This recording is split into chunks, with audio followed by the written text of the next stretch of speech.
Hello and welcome back to another week on the Essex Allotment Farm. I'm getting soaked because I'm spraying into the wind. What I was trying to say is hopefully you'll find the rest of this video, which is mainly around garlic this week, a little bit more informative.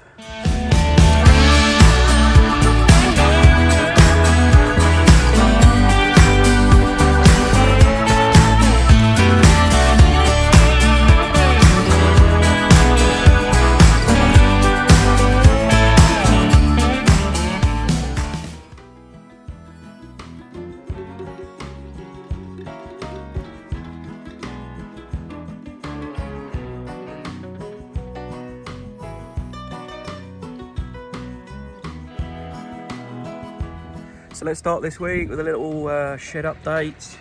You've seen from a couple of clips that there's a couple of additions. A massive great big whiteboard for when things start to get really complicated next spring. Just use that for planning, getting the veg boxes, what we've got to harvest, just a general jobs to-do list. And then I've only gone and got a kettle, haven't I? Kettle and stove in here just so I can enjoy a warm cup of tea or cup of coffee when the winter arrives, which isn't gonna be too long. So yeah, they're the updates in the shed this week. Nothing major, but a couple of little home comforts just to make things easier.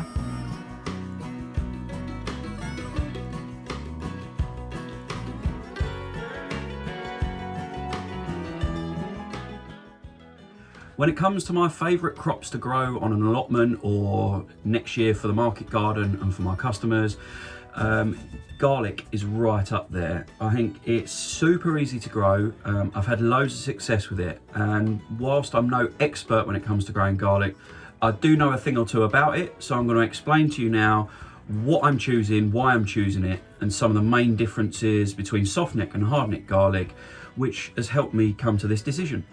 The first thing you've got to ask yourself is, what do you actually want from your garlic?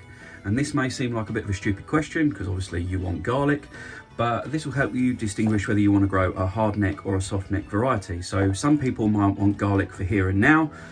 Some might be growing their whole supply of garlic over the winter and need a great storer. And some people want a mild tasting garlic, others would like a strong pungent flavour, and then there's small cloves, big cloves. So you've got to ask yourself first off, what do you want from your garlic bulb? So on the farm, I need a variety from my garlic. So next year I'll be growing 4 different varieties. I'll be growing 2 hardneck and 2 softneck, but we'll get into that more a little bit later and why I've chosen to do that.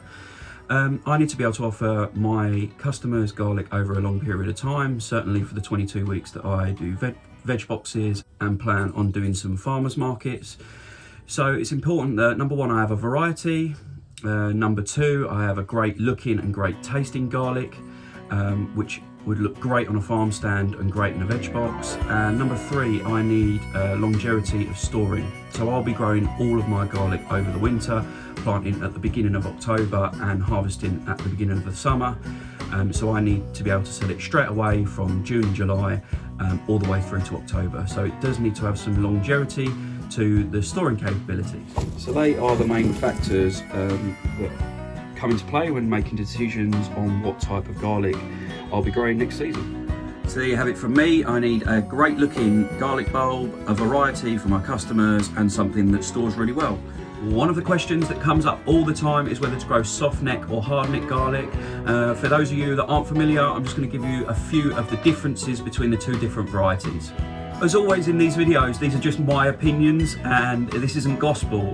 There's loads of different opinions out there, and you know, feel free to whack them into Google. But if you are interested in my opinion, this is what I've found in my short experience, the differences of growing softneck and hardneck garlic. Let's start off with the basics, and that is the look of the garlic. I've got an example here of a hardneck garlic.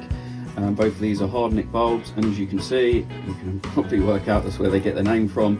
They have this hard neck that runs through the centre of the bulb. You won't find this on softneck garlic. This is actually sort of the base of the stem of the plant, and it will bring you to the second sort of point when it comes to the differences between hardneck and softneck garlic, and that is that this will grow into what we call a garlic scape, and if you were to let it grow, it would eventually flower and then seed. Again, you won't find this happening on your softneck garlic varieties.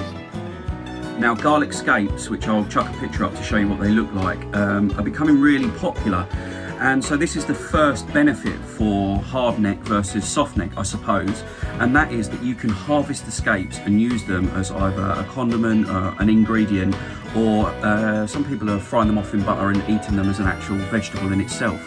It's a really mild tasting garlic flavour and comes about 3 or 4 weeks before a harvest of the main bulb. So it is a plus point for hardneck, and that is that you get effectively 2 for 1.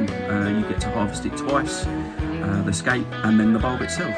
The final point on just the look of the garlic bulb is that, as a general rule, with softneck varieties you'll get smaller cloves but more of them, and with hardneck varieties you'll get larger cloves but less of them. But that can vary from bulb to bulb, so it is just a generalisation. The second thing, but really briefly, we'll talk about is the taste. I mean, I'm not an expert when it comes to taste. I should say, probably stop saying I'm not an expert, because you might just turn off and find an expert. But I do have a bit of experience. When it comes to taste, I'll stop waffling. When it comes to taste, again, a generalisation is that you'll find a richer and more garlicky tasting garlic in a hardneck, and in a soft neck the taste will tend to be a little bit milder. So again, depending on what you want from your garlic bulb, whether you like that really pungent flavour of garlic, or whether you like that milder undertone garlicky as an ingredient, will help you make a decision whether you go for the soft neck or the hard neck variety. Last thing I'll talk about is the storage capabilities. Now again, it's a general rule for the average soft neck versus the average hard neck, and that is the plus point for the soft neck is it will store for longer. So as a general rule, in the right conditions, a soft neck garlic can store 9 months plus, and a hard neck can be as little as 4 months storage time. That's at like optimum storage. Spit it out. That is at the optimum sort of storage conditions.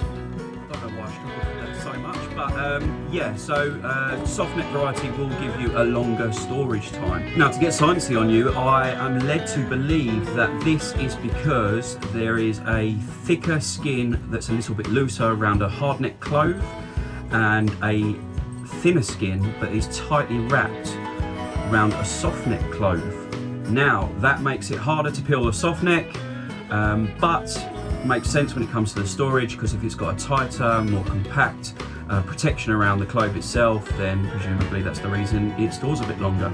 But yeah, that is your basic science lesson when it comes to garlic from the Essex Allotment blog. So there you go. In my experience, there are the main differences between soft neck and hard neck garlics. Depending on what you want from your garlic bulb, like I said at the very beginning, this might have helped you, or it might have confused you even further. But get picking now, because we'll be in October before you know it. You need to have got your garlic ordered and in the ground first week in October, or, well, as always, that's the case in Essex where I am. So yeah, get cracking. Anyway, I feel like in that section I said garlic 10,000 times. I've had enough of talking about it now, so let's go and see what else is going on the farm. If you did make it through that 8 minutes around the G word, thanks for watching, thanks for sticking by, and hopefully there'll be a bit more variety in the rest of this vlog.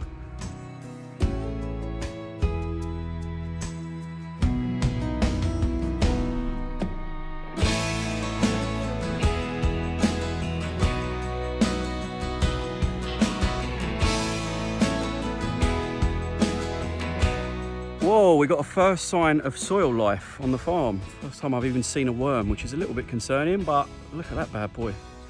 Whew.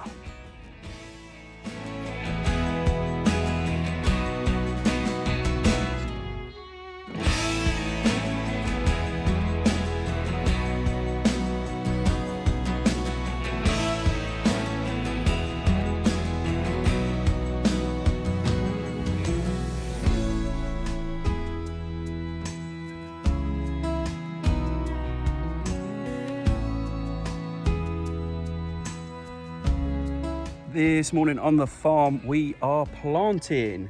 We've got upwards of 250 lettuce plugs to go in and 250 multi-sown radish plugs to go in. And then if we get a little bit of time, we might be sticking some kale in, but I've got to sort out some cover to protect that from the birds. When I say we, that's not the royal we. I've got the two lovely ladies with me helping today, Felicity and Natalie, who have volunteered some of their time to put out some of my plants for me. And yeah, I'm not really doing any work. I'm just walking around filming, which is getting me a few funny looks, if I'm honest.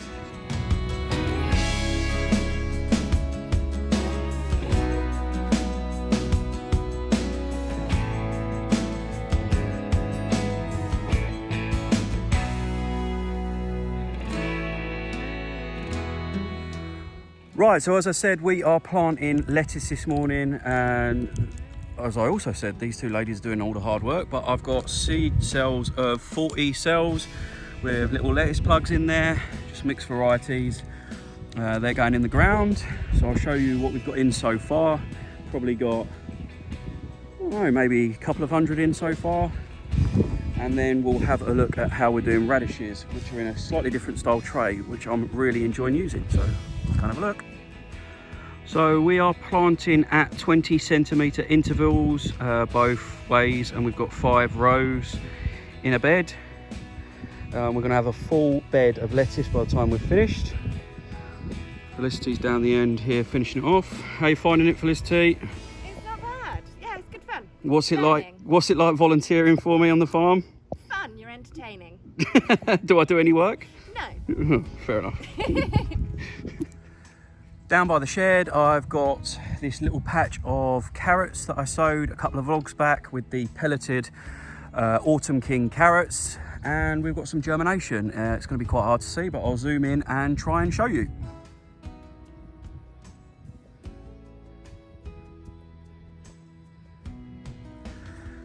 So Natalie's behind me planting multi-sown radish plugs out, and I promise you I did do a few of these a minute ago, and I just thought I'd show you these plugs. So I'm using this new tray that I've got. It's 252 cells to a tray, and they come out in tiny little plugs like this, which we'll have a closer look at.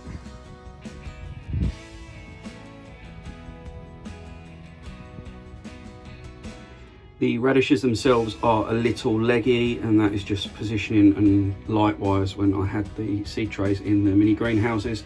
But yeah, like I said, 3 seeds to a cell, and they come out in these tiny little plugs which hold together quite nicely.